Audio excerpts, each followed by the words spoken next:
listen to me. Don't go there. Like widows. I'm talking to widows. It's like that verse about God says, I will be the husband to the husbandless. Go there. Go there. The orphans, I'll be a father to the fatherless child. Go there. Go there. Don't pick up this pain stone. Don't pick up the one that screams the loudest. Listen to the still small voice, and God's going, if you'll trust me, I'm going to walk this out with you. I will heal you. I will redeem you. I will take what's this horrible, heinous thing that happened in your life, and if you will let me, I'll redeem it, and I'll build the rest of your life on it, and it'll be incredible. God did that for me. Every time we remember these wrong stones, it's like it takes us to depression. It does. And so what do? We talk about how we failed. We talk about our disappointment. We talk about our bitterness. And we have these piles. This pile says, I'm a victim. And that's what these piles do. And God goes, you're not a victim. So we walk around and around our piles, rehearsing the dark, rehearsing the bad, rehearsing the story, retelling it over and over and over. Wow, yeah, let me tell you about that event. And we talk about it and talk about it. And pretty soon, you know what? You talk about stuff. And Terry and I'm just kind of being really open here. We walked through this thing and we told that story for so long. We lost literally 6 or 7, 8 years of our life. Because you talk about the stone so long and you look up and you go, wow. Remember the Ark of the Covenant, the 1,000 yards? God's moved and He's moved a gazillion times, and here I am with these stupid stones. Oh God, would you please do something? God's going, I've been waiting. But first, for you to carry this stone of my mercy, you got to lay this stone down. What stones did you pick up in the river?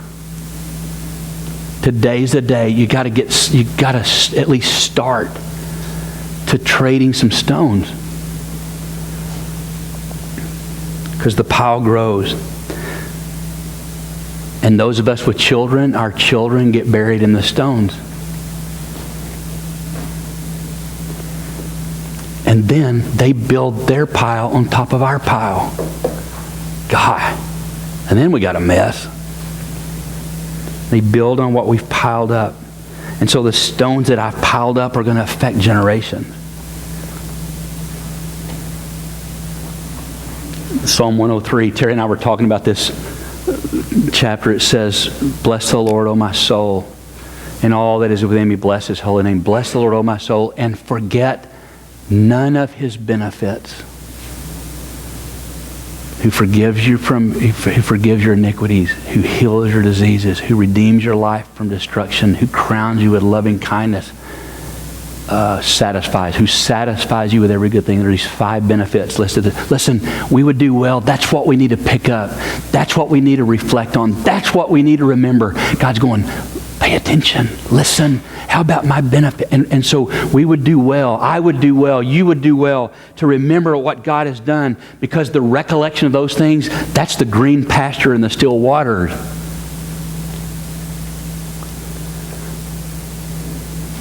That's inspiration when I get depressed. Knowing that I'm loved and knowing that I'm cared for, and it gets me out of this funk. So, one more little picture here. So before long, this pile, and then I build another pile. Okay, watch. Here's a pile and a pile and a pile. After so many piles, what's that starting to become?